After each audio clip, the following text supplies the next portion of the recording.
Assalamualaikum warahmatullahi wabarakatuh. Perkenalkan, nama saya Elvira Damayanti dengan NIM 220404502014. Di sini saya akan menjelaskan tentang keterampilan konseling. Tahap awal konseling. Yang pertama, keterampilan attending atau attending skill.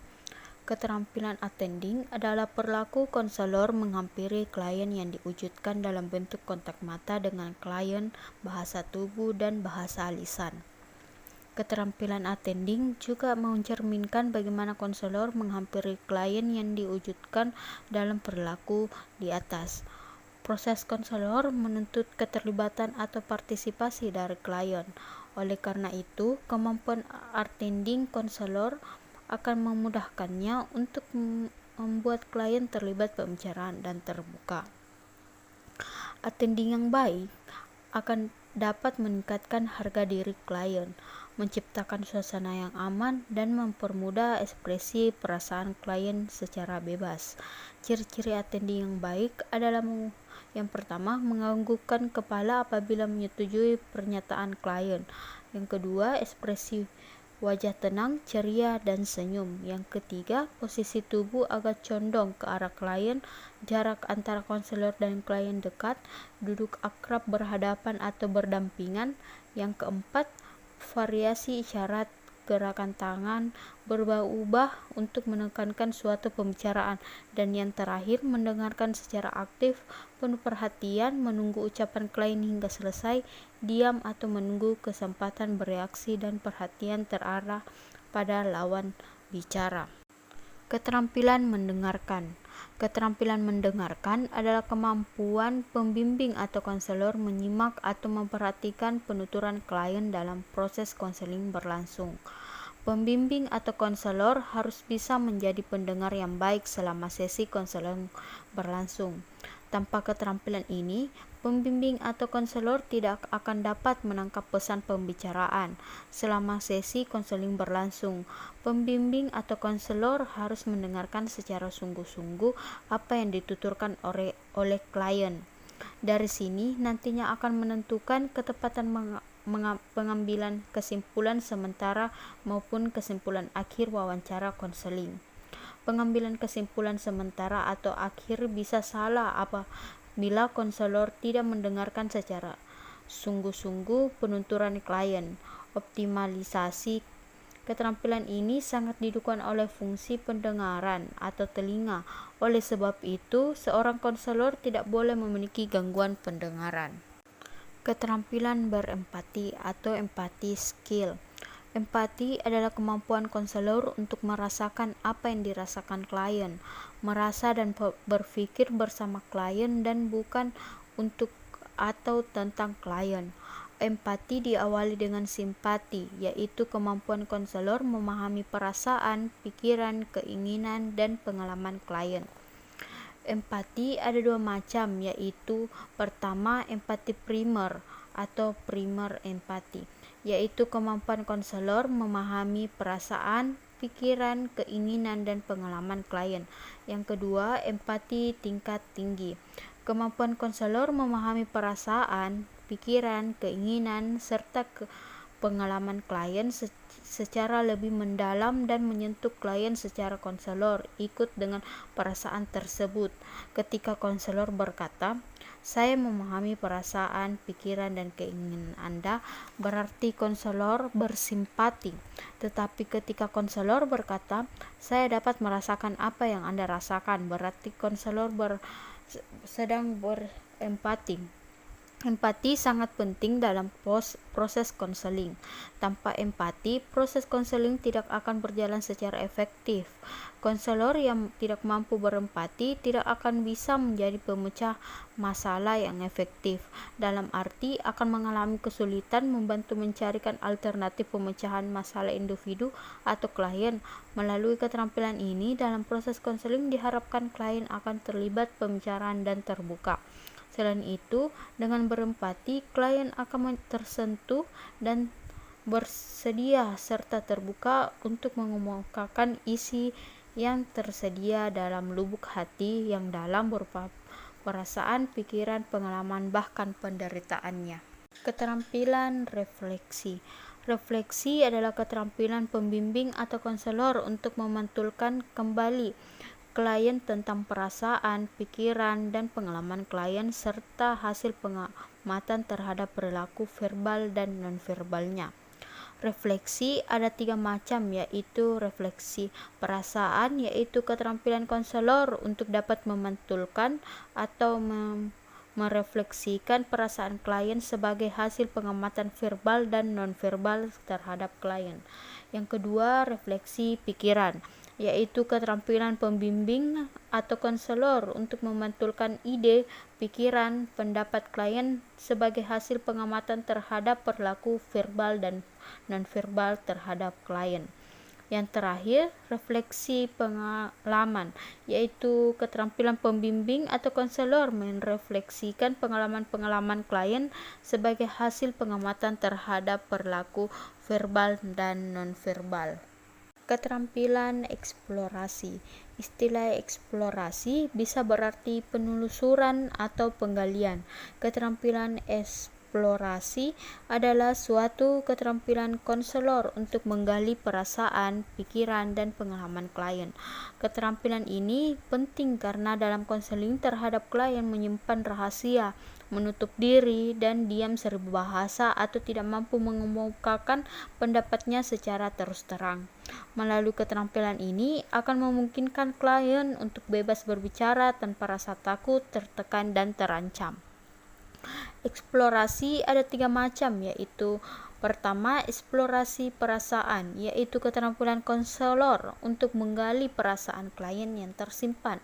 Yang kedua, eksplorasi pikiran, yaitu keterampilan atau kemampuan konselor untuk menggali ide, pikiran, dan pendapat klien. Dan yang terakhir, eksplorasi pengalaman, yaitu keterampilan konselor untuk menggali pengalaman-pengalaman klien sebagai hasil pengamatan terhadap perilaku verbal dan nonverbal klien. Keterampilan bertanya. Keterampilan bertanya adalah suatu kemampuan pembimbing atau konselor mengajukan pertanyaan-pertanyaan pada sesi konseling. Keterampilan ini penting dimiliki oleh setiap konselor. Tanpa keterampilan ini, pertanyaan-pertanyaan yang diajukan konselor mungkin tidak dipahami klien sehingga ia tidak bisa menjawab atau diam. Tanpa keterampilan ini, konselor juga akan mengalami kesulitan membuka sesi konseling. Keterampilan bertanya ada 2 macam, yaitu pertama, keterampilan bertanya terbuka. Pada keterampilan bertanya terbuka, pertanyaan-pertanyaan diajukan bersifat terbuka atau klien bebas menjawabnya. Yang kedua, keterampilan bertanya tertutup. Pada keterampilan bertanya tertutup, pertanyaan yang diajukan konselor kepada klien mengandung jawaban yang singkat dari klien seperti ya atau tidak, setuju atau tidak setuju, dan lain sebagainya. Keterampilan menangkap pesan utama atau paraphrasing. Dalam sesi konseling, sering klien mengemukakan perasaan, pikiran, dan pengalamannya secara berbelit-belit. Oleh sebab itu, diperlukan kemampuan konselor menangkap pesan utama atau ide utama dari penuturan-penuturan klien, selanjutnya dinyatakan secara sederhana dan disampaikan dengan bahasa sendiri oleh konselor sehingga mudah dipahami. Keterampilan ini bertujuan untuk mengatakan kembali esensi atau inti ungkapan klien. Selain itu juga bertujuan untuk mengatakan kembali kepada klien bahwa konselor bersama dia dan berusaha memahami apa yang dikatakan klien, mengendapkan apa yang diungkapkan klien dalam bentuk ringkasan, memberi arah wawancara konseling, dan mengecek kembali persepsi konselor tentang apa yang dikemukakan oleh klien. Paraphrasing yang baik adalah menyatakan kembali pesan utama klien secara seksama dengan kalimat yang mudah dan sederhana. Keterampilan memberikan dorongan minimal. Keterampilan memberi dorongan minimal adalah kemampuan konselor memberikan dorongan langsung dan singkat terhadap apa yang telah dikatakan oleh klien. Melalui keterampilan ini, klien akan selalu terlibat dalam pembicaraan dan terbuka. Tujuan keterampilan ini adalah menjadikan klien terbuka dan bersedia untuk berbicara serta dapat mengarahkan agar pembicaraan atau wawancara konseling mencapai tujuan. Penerapan keterampilan ini dalam sesi konseling harus dilakukan secara selektif, yaitu ketika klien menunjukkan tanda-tanda akan mengurangi atau menghentikan pembicaraan, atau ketika klien kurang memusatkan pikirannya pada pembicaraan, dan ketika konselor merasa ragu terhadap pembicaraan klien. Melalui keterampilan ini juga dapat meningkatkan eksplorasi diri. Sesi 2, tahap pertengahan. Keterampilan menyimpulkan sementara. Keterampilan menyimpulkan sementara adalah suatu kemampuan konselor bersama klien untuk menyampaikan kemajuan hasil pembicaraan, mempertajam atau memperjelas fokus wawancara konseling. Tujuan keterampilan ini adalah untuk melihat kemajuan wawancara konseling pada setiap tahapannya. Selain itu, juga bertujuan untuk memberikan kesempatan kepada klien untuk melakukan feedback atau kilas balik dari hal-hal yang telah dibicarakan, menyimpulkan kemajuan hasil pembicaraan secara bertahap untuk meningkatkan kualitas diskusi, dan mempertajam atau memperjelas fokus pada wawancara konseling. Yang kedua, keterampilan memimpin. Agar pembicara dalam wawancara konseling tidak menyimpang, konselor harus memimpin arah pembicaraan sehingga tujuan konseling dapat tercapai secara efektif dan efisien. Memimpin arah pembicaraan bukan berarti konselor mengarahkan klien ke arah pembicaraan sesuai keinginan konselor, melainkan lebih banyak mengatur jalannya wawancara konseling. Keberhasilan konselor memimpin arus lalu lintas bimbingan dan konseling dipengaruhi oleh tipe-tipe kepemimpinan konselor itu sendiri, apakah demokratis, otoritas, dan permisif atau masa bodoh. Keterampilan memfokuskan. Seorang konselor yang efektif harus mampu membuat fokus melalui perhatiannya yang terseleksi terhadap pembicaraan dengan klien. Keterampilan ini akan membantu klien memusatkan perhatiannya pada pokok pembicaraan. Keterampilan melakukan konfrontasi. Konfrontasi merupakan suatu kemampuan konselor menantang klien untuk melihat adanya diskrepansi atau inkonsistensi atau ketidakkonsistenan antara perkataan dengan bahasa badan atau perbuatan. Ide awal dengan ide berikutnya, senyum dengan kepedihan, dan sebagainya. Keterampilan ini berguna untuk mendorong klien untuk mengadakan introspeksi diri secara jujur, meningkatkan potensi klien, membawa klien kepada kesadaran adanya diskrepansi konflik dalam dirinya. Penerapan keterampilan ini harus secara hati-hati dilakukan oleh konselor, yaitu dengan cara memberi komentar khusus kepada klien yang tidak konsisten secara tepat waktu, dan tidak menilai apalagi menyalahkan, dan dilakukan konselor bersama dengan perilaku attending dan empati. Keterampilan menjernihkan atau clarifying. Keterampilan menjernihkan adalah kemampuan konselor menyernihkan atau memperjelas ucapan-ucapan klien yang samar-samar, kurang jelas, dan agak meragukan. Tujuan keterampilan ini adalah mengajak klien untuk menyatakan pesannya secara jelas dan agar klien menjelaskan, mengulang, dan mengilustrasikan perasaannya. Keterampilan memudahkan. Facilitating adalah suatu keterampilan membuka komunikasi agar klien dengan mudah berbicara dengan konselor dan menyatakan perasaan, pikiran, dan pengalamannya secara bebas, sehingga komunikasi dan partisipasi meningkat secara proses konseling berlangsung secara efektif. Keterampilan mengarahkan. Directing adalah kemampuan konselor mengajak dan mengarahkan klien untuk berpartisipasi secara penuh dalam proses konseling. Melalui keterampilan ini, konselor mengajar klien agar berbuat sesuatu atau mengarahkannya agar berbuat sesuatu. Keterampilan silent atau saat diam. Dalam proses konseling, diam atau tidak bersuara bisa menjadi teknik konseling. Oleh sebab itu, konselor harus dapat memanfaatkan situasi ini. Keadaan diam akan membantu konselor untuk mendorong klien untuk berbicara, membantu klien untuk lebih memahami dirinya. Setelah diam, klien dapat mengikuti ekspresi yang membawanya berpikir dan bangkit dengan tilikan yang mendalam dan mengurangi kecepatan wawancara. Keterampilan mengambil inisiatif. Mengambil inisiatif perlu dilakukan oleh konselor apabila klien kurang bersemangat untuk berbicara secara diam dan kurang partisipatif. Konselor dapat mengucapkan kata-kata yang mengajak klien untuk berpartisipasi dan berinisiatif dalam menuntaskan pembicaraan. Keterampilan ini diterapkan apabila akan mengambil inisiatif jika klien tampak kurang bersemangat, jika klien lambat berpikir untuk mengambil keputusan, dan jika klien kehilangan arah pembicaraan.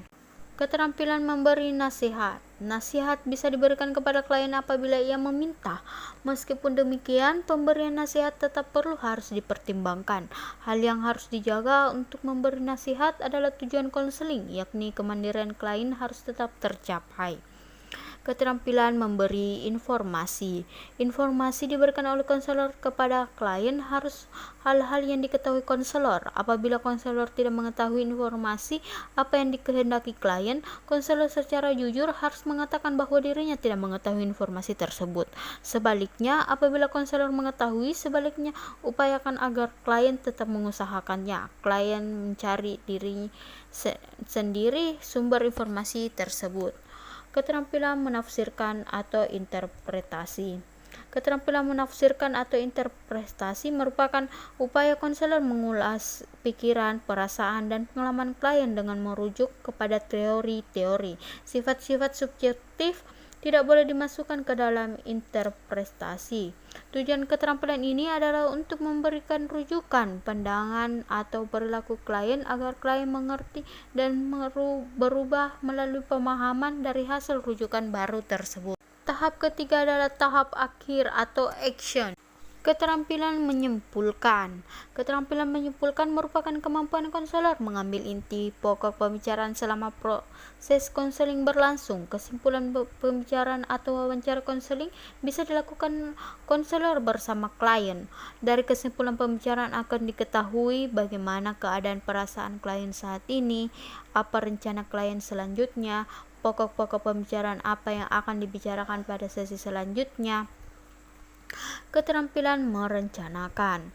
Menjelang sesi akhir wawancara konseling, konselor harus dapat membantu klien untuk dapat membuat rencana berupa suatu program untuk action, yaitu rencana perbuatan nyata yang produktif bagi kemajuan klien. Rencana yang baik harus merupakan hasil kerja sama antara konselor dengan klien. Dengan demikian, keterampilan merencanakan adalah kemampuan konselor merencanakan tindak nyata atau action yang produktif bagi kemajuan kliennya. Keterampilan menilai atau mengevaluasi. Keterampilan menilai atau mengevaluasi berarti kemampuan konselor menetapkan batas-batas atau ukuran-ukuran keberhasilan proses konseling yang telah dilaksanakan. Melalui keterampilan ini, konselor menetapkan sisi mana dari proses konseling yang telah dicapai dan sisi mana yang belum. Selain itu, juga bisa ditetapkan kendala apa yang menjadi penghambat proses konseling. Selanjutnya, berdasarkan hasil evaluasi ditentukan apa tindak lanjutnya atau follow up-nya. Keterampilan mengakhiri konseling. Keterampilan mengakhiri konseling merupakan suatu kemampuan konselor menutup sesi konseling. Berbagai cara bisa dilakukan oleh konselor untuk menutup sesi konseling. Penutupan sesi konseling tidak harus dilakukan secara seragam oleh semua konselor.